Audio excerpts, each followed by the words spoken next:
we'll turn our attention to a new topic now on connectedness of graphs. Um, to talk about it, we're going to develop some notions of walking through a graph or traversing the edges of a graph in a certain way. So to start off with, what we want to talk about is a walk in a graph. And I'm going to draw a little graph, and then we'll come back and look at the actual terminology there. So let's take a graph that looks maybe like this right here, and put an edge up in here like so. Well, that's a mess. And A, B, C, D, E. And it's going to be helpful for us to label the edges as well. So let me label them in Greek, and just starting someplace, I'll call that alpha, beta, gamma. Use a different color for those. Alpha, beta, gamma, delta, and epsilon for the edges. Then a walk, oh, I've got one more, don't I? Epsilon. And let's go down here and call this one phi. Okay, like so. So 6 edges and 5 vertices there. So a walk would just be what you can imagine if you were just to walk along the edges and keeping track of what they are. So a walk might look like maybe we'll start at B, and maybe go along the edge phi, and that means that we end with D. And then we'll go from D to C on gamma, and so we end at C, and then we'll go along beta to B and along alpha to A. So that's a walk, and if I were to just sketch it, let's do it by highlighting it. Let's highlight it. So we started here and went like that, went like that, went like that, right? So that's a walk. So a walk, in general terms, is an alternating sequence of vertices and edges, just like I have here. Vertex, edge, vertex, edge, vertex, edge, vertex, edge, vertex. That starts with a vertex and ends with a vertex, like B and A here, such that consecutive vertices in a walk are the endpoints of the edge that separates them.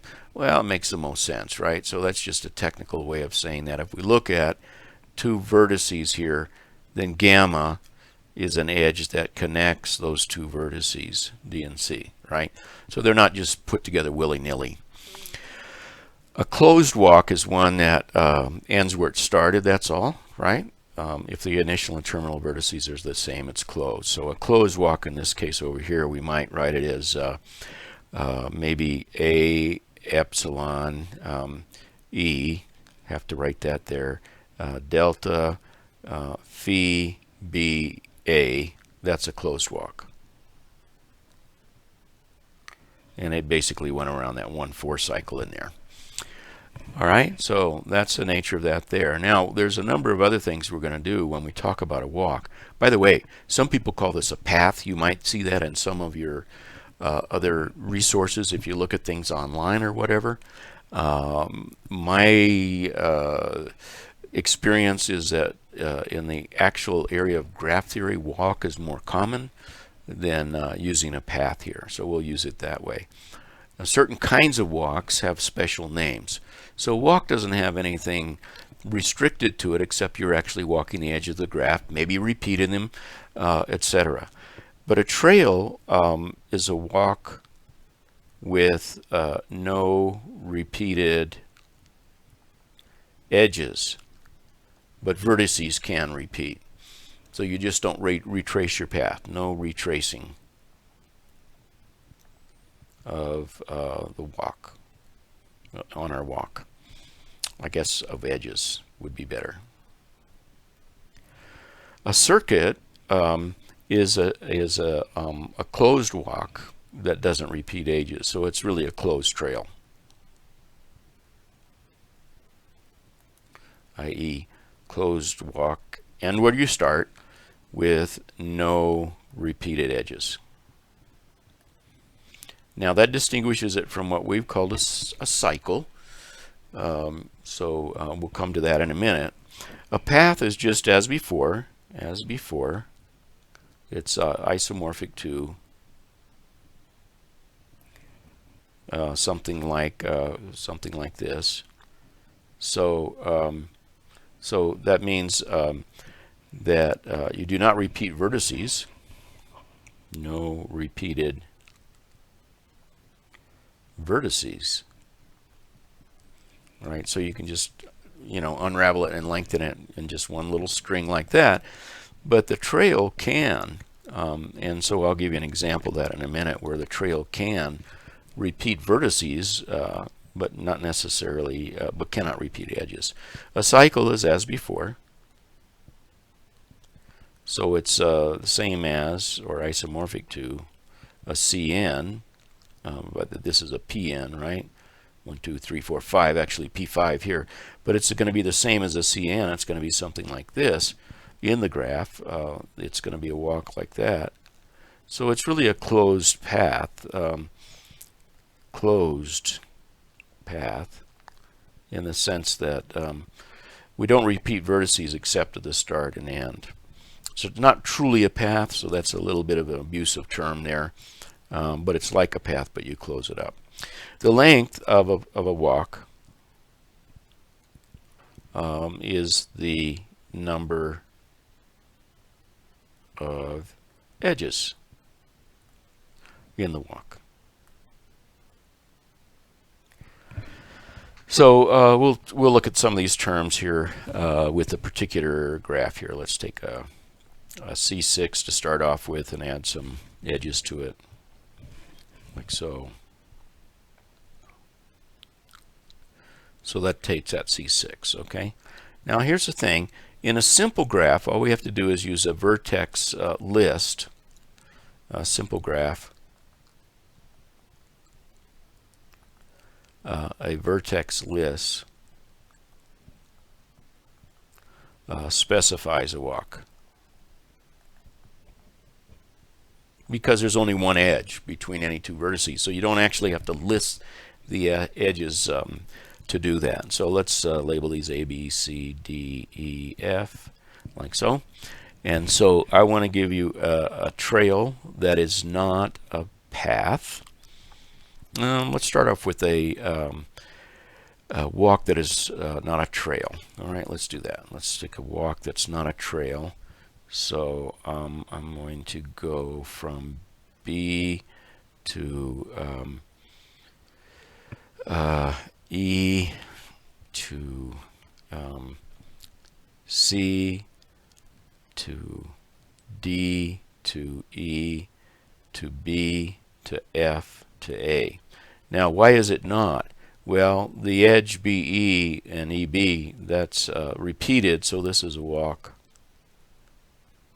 not a trail. Okay, so let's do a trail that's not a path. A trail that's not a path. So in this case, maybe I will take, okay, let's do A to B to F to E to B to C, like so. So this is a trail, and I'm going to sketch it on here so you can see it. It goes A to B, A to B would go up like this. A to B, I lost the green one. A to B goes there, and then B goes to F as I have it, and then B goes to E, goes to B, and goes to C. Right, so that is not a path because it visits B twice. So this is a trail, no edges repeated, not a path. We could not take that and separate it into one long line of vertices because B is used twice there. There are cycles in here, obviously. This actually includes a cycle, this last one, but and circuits as well. So a circuit that's not a cycle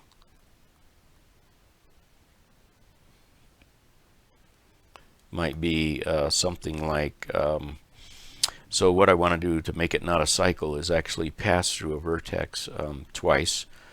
So we might do A to B to F, let's see, to E to B again. I'm not going to come back to A that way, so let's see if I can do this. Let's see.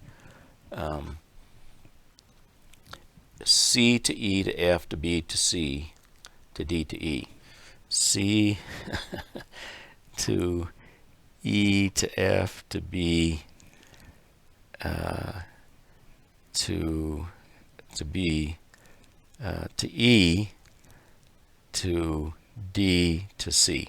Okay, so that's a circuit but not a cycle. Now why is it a circuit but not a cycle? A circuit but not a cycle because it passed through E twice. Okay, so it's a circuit but not a cycle, right? Okay, so that gives you some idea of how this works out.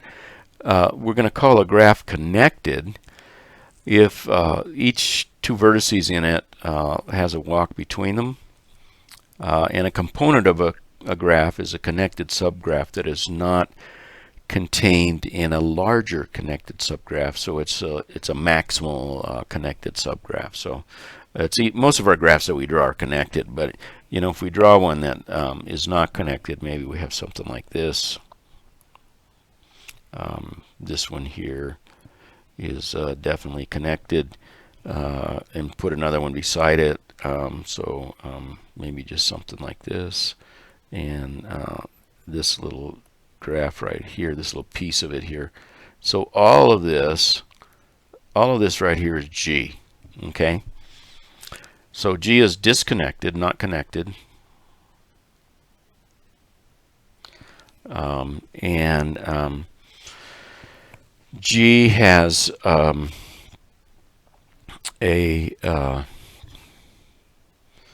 three connected pieces that you can see, and those are the things that are called the components. So the components, I'll look at these components here, and that's a component, that's a component, that's a component. So three components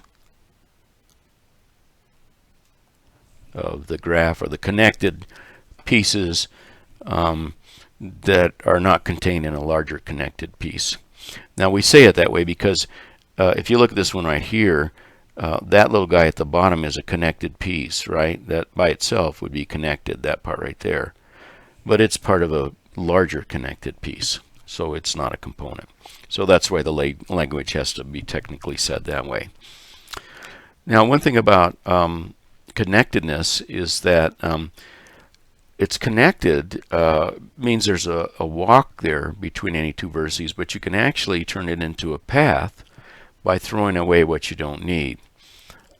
So for example, if we were to take this walk here in the graph above, from that top vertex to this corner vertex here, by first going to through that vertex there and back over here and like so, then there's an extra circuit there that we can throw away. And in true, that's general. So if you have a walk between two vertices, U to V, and you have this walk, and let me just call them we'll call that V0, V1, V2, V3, V4, V5, V6. Maybe we have 6 vertices in this, or 7 counting the first one there. So here we have this walk of vertices from U to V. But if it's the case that V1 and V2 and V5 are the same, so it's not a path, then we have basically what we have here is a cycle that we can throw out. So we can just throw out this piece right here because those are the same. V2 goes to V6 as well, so we can just throw out the piece in between like that, and there's our path. As long as none of these vertices are repeated, it's going to actually be a path then. If there's more repeated, we throw out more things, but that's really the essence of the proof there. So that's another characterization of it, but it's nice to know there's a path there with no repeated vertices that you can work with then. Okay.